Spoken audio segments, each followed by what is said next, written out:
வாங்க கவி ஸ்பெஷல் கிச்சனில் இன்றைக்கி ஆட்டு நெஞ்சு எலும்பு குழம்பு எப்படி வைக்கிறதுன்னு பார்க்கலாம். நான் 1/2 கிலோ ஆட்டு நெஞ்சு எலும்பு வாங்கியிருக்கிறேன். அந்த விலா எலும்புன்னு சொல்லுவாங்க இல்லையா, அந்த விலா எலும்பு நான் வாங்கியிருக்கிறேன்.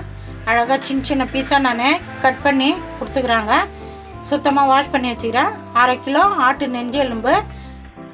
இது அடுப்பு பற்ற வச்சு ஒரு கடாயை வச்சுக்கிறேன். 2 டீஸ்பூன் எண்ணெய் ஊற்றிக்கலாம். சமையல் எண்ணெய்.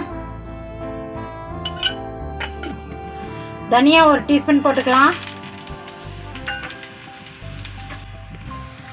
தனியா பொரிஞ்சானே சின்ன வெங்காயம் ஒரு 50 கிராம் போட்டுக்கலாம்.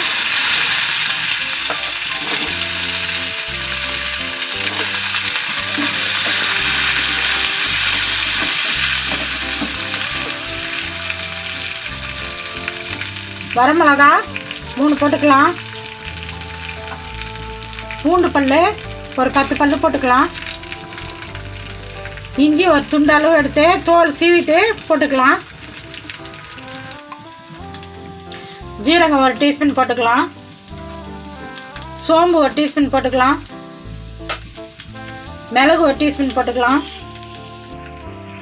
மஞ்சள் பொடி ஒரு 1/2 டீஸ்பூன் போட்டுக்கலாம்.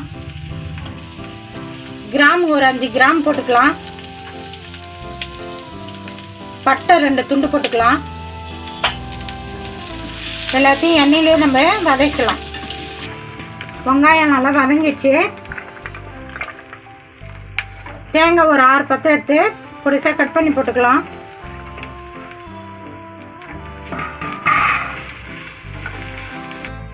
முந்திரி பருப்பு நான் ஒரு 5 பருப்பு முந்திரி பருப்பு போடுறேன்.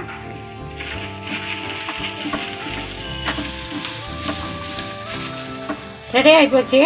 சூடு ஆறின பிறகு நம்ம கொஞ்சமாக தண்ணி ஊற்றி மிக்சியில் பேஸ்ட்டாக அரைச்சிக்கலாம். சூடு ஆறிச்சு. நம்ம மிக்சி ஜாரில் போட்டு பேஸ்ட்டாக அரைச்சிக்கலாம். ஆட்டு நெஞ்செலும்பு குழம்பு தாளிக்க அடுப்பு பற்ற வச்சு ஒரு குக்கர் வச்சுக்கிறேன். நம்ம குக்கரில் செஞ்சுக்கலாம். சமையல் எண்ணெய் ஒரு 100 மில்லி ஊற்றிக்கலாம். அன்னாச்சி பூ 2, கல்பாசி ஒரு கைப்பிடி, விரிஞ்சி இலை 2, ஏலக்காய் ஒரு 3, பெரிய வெங்காயம் ஒரு 50 கிராமு பொடிசாக கட் பண்ணி போட்டுக்கலாம்.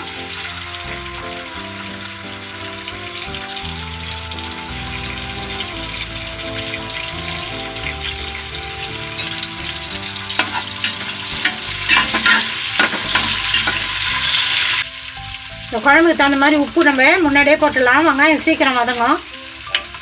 வெங்காயம் நல்லா வதங்கணும்.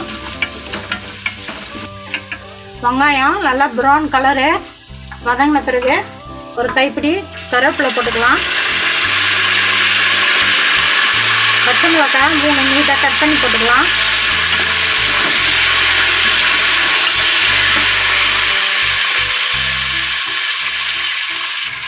தக்காளி ஒரு 100 கிராமு பொடிசாக கட் பண்ணி போட்டுக்கலாம்.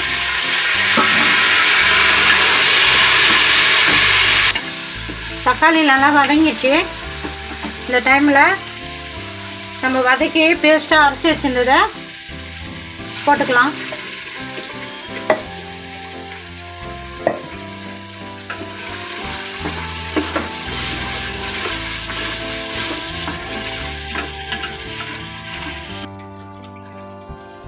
மிளகாத்தூள் 3 டீஸ்பூன் போட்டுக்கலாம்.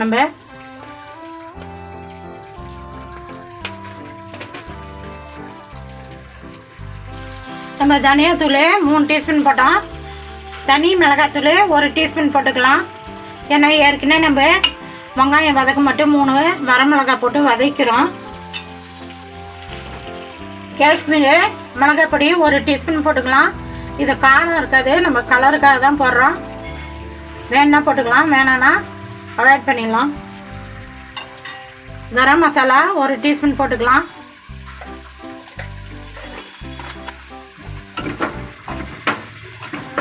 நல்லா இந்த மிளகாய் பொடியெலாம் இந்த பச்சை வாசனை போகிற வரைக்கும் ஒரு 3 நிமிஷம் நல்லா கிண்டி விடலாம்.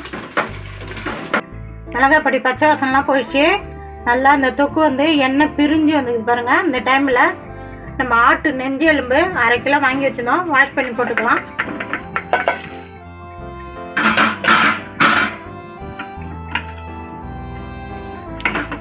நல்லா மிக்ஸ் பண்ணிக்கலாம்.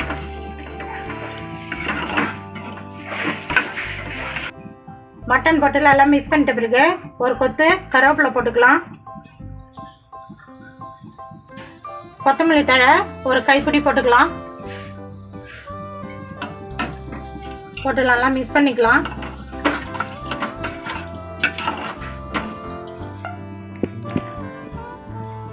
நம்மளுக்கு எவ்வளோ குழம்பு தேவையோ அந்த குழம்புக்கு தகுந்த மாதிரி நம்ம தண்ணி ஊற்றிக்கலாம். மிக்ஸி அரைச்ச ஏனத்தில் மிக்ஸி கழுவி தண்ணி ஊற்றிக்கலாம். நம்ம குழம்புக்கு தகுந்த மாதிரி தண்ணி ஊற்றிக்கலாம். நல்லா மிக்ஸ் பண்ணுங்க. குழம்புக்கு தகுந்த தண்ணி ஊற்றி வச்சு நம்ம மூடி போட்டு மூடிடலாம்.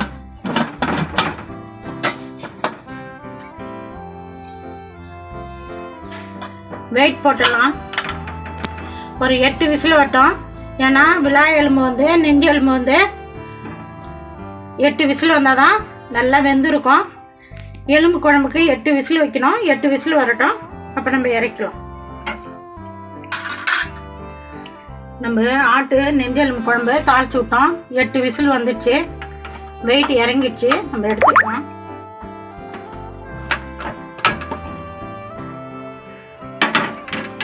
அவ்வளோ சூப்பராக வந்துருக்கு பாருங்க. அழகாக எண்ணெய் பிரிஞ்சு வந்திருக்கு.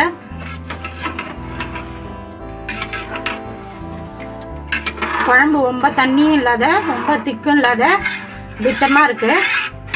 நம்ம ஊற்றின தண்ணி கரெக்டாகுது அளவு. ஆட்டு நெஞ்செலும்பு குழம்பு கொஞ்சம் தண்ணியாக தான் இருக்கணும். சூப்பராக வெந்திருக்கு பாருங்க. இப்போ நம்ம ரெடி ஆகி போச்சு. இறக்கிடலாம். ஒரு கைப்பிடி கொத்தமல்லி தழை போட்டுக்கலாம். போட்டு நம்ம இப்போ இறக்கிடலாம்.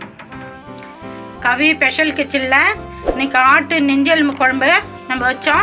கிராமத்து மாடல் சைடில் நல்லா சூப்பராக வந்திருக்கு. நல்லா எலும்புலாம் நம்ம 8 விசில் வச்சோம். எலும்பெல்லாம் நல்லா சூப்பராக வெந்திருக்கு பாருங்க. குழம்பு நம்மளுக்கு இந்த திக்கு போதும். ரொம்ப தண்ணியாக இல்லாத ரொம்ப திக்காக இல்லாத எலும்பு குழம்பு வந்து கொஞ்சம் மீடியமாக தான் இருக்கணும். சூப்பராக இருக்குது. குழம்பு நல்லா டேஸ்ட்டாக இருக்கும். நான் எப்படி செஞ்சேன்னா அந்தமாதிரி செஞ்சு பார்த்துட்டு எப்படி இதுன்னு சொல்லுங்கள். எனக்கு சப்போர்ட் பண்ணுங்கள். இந்த வீடியோ பிடிச்சிருந்தா லைக் பண்ணுங்கள், ஷேர் பண்ணுங்கள், சப்ஸ்கிரைப் பண்ணுங்கள்.